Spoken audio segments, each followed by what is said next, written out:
we had Women's Day on March 8th, and this meeting, club meeting number 945, is on the theme of women power in cognizance of the March 8th, Women's Day.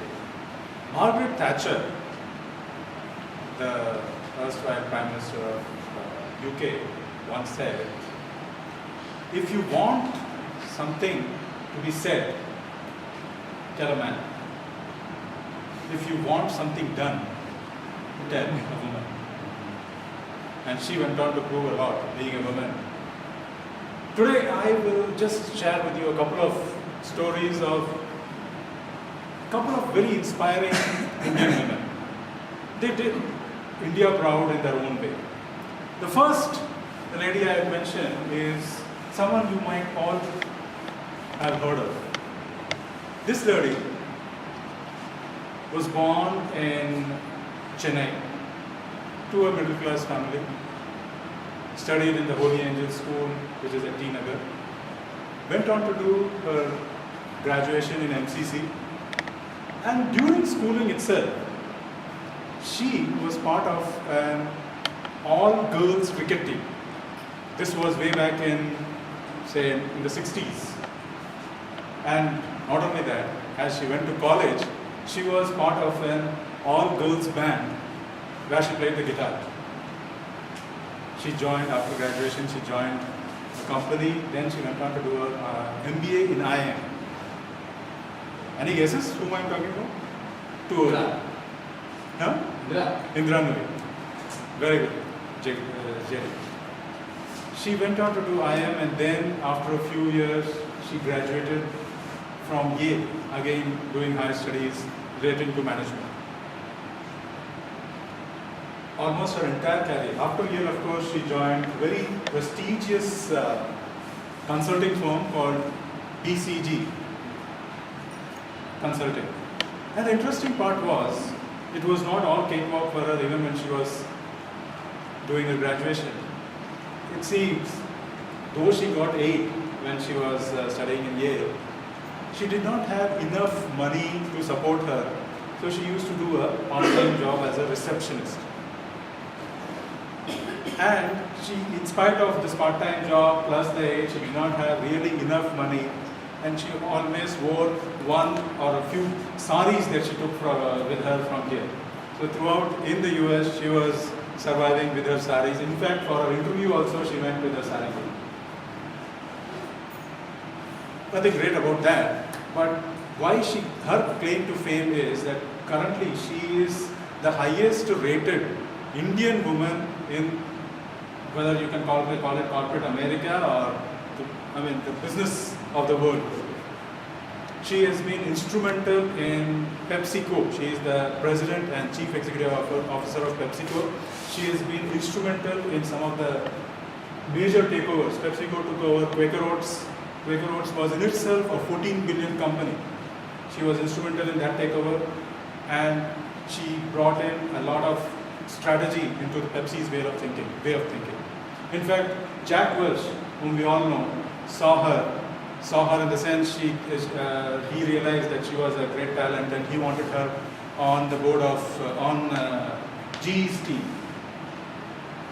He approached her, and another person who approached her during that time, when she was in BCG, that is, Boston Consulting, that was Wayne Calloway. Wayne Calloway and Jack Welch were friends. And Wayne Calloway, he approached her and said, see, Jack Welch is a great CEO, but you can join Pepsi and make a difference to ours. We'd like to have you on board. And Indira Nooyi agreed, and that is rest is history. So here is a lady, and not only that, she has achieved so much in corporate, in her professional life. It would not have been possible if she had not planned her life around her family life. She has 2 daughters, and it seems the office, PepsiCo headquarters, talks about her second daughter calling her up and asking her about her homework, her daughter's homework, and she is there to help her out. An Indian who managed her home at the same time, she has been able to achieve so much in life. Probably only a woman would have been capable of that. Now let me move on to another great woman. I'm sure you would not have heard of her. Way back in 1936, she was the first woman pilot of India. At that time, she was 21 years of age. She already had a child. She was married at 16. She drove an aeroplane after 8.5 hours of training from Karachi to Lahore. Of course, she came from a good business, well-to-do business family, so that explained her access to aeroplanes, but the first woman.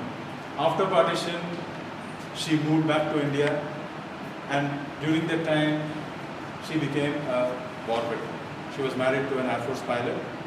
He passed away during the war. After coming to India, she started a firm which started doing paintings, with doing designs for saris. And the best part is, when she passed away at 2009, at the age of 91, she was managing herself alone. She did not have a servant. She was not living with her children.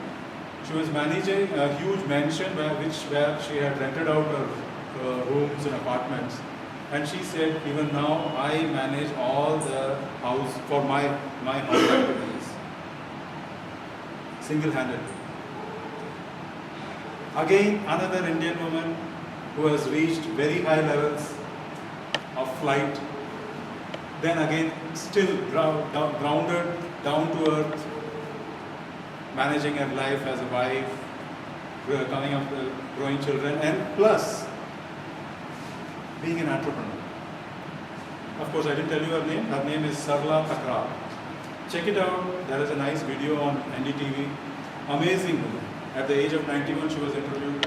The kind of spirit she brings into her life, can't believe it. Let me close with a wonderful poem. It's part of a few stanzas from a very wonderful poem by William Wordsworth, An Ode to a Woman.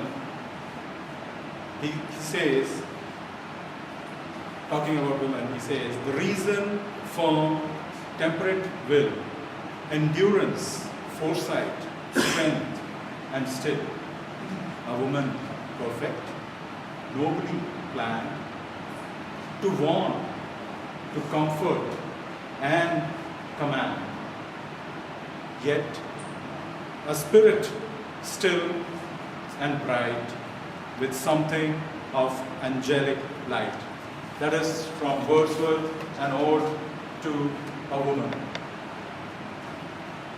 We have a few women here today. Can I request the women to stand up and accept a round of applause from us as a token of appreciation.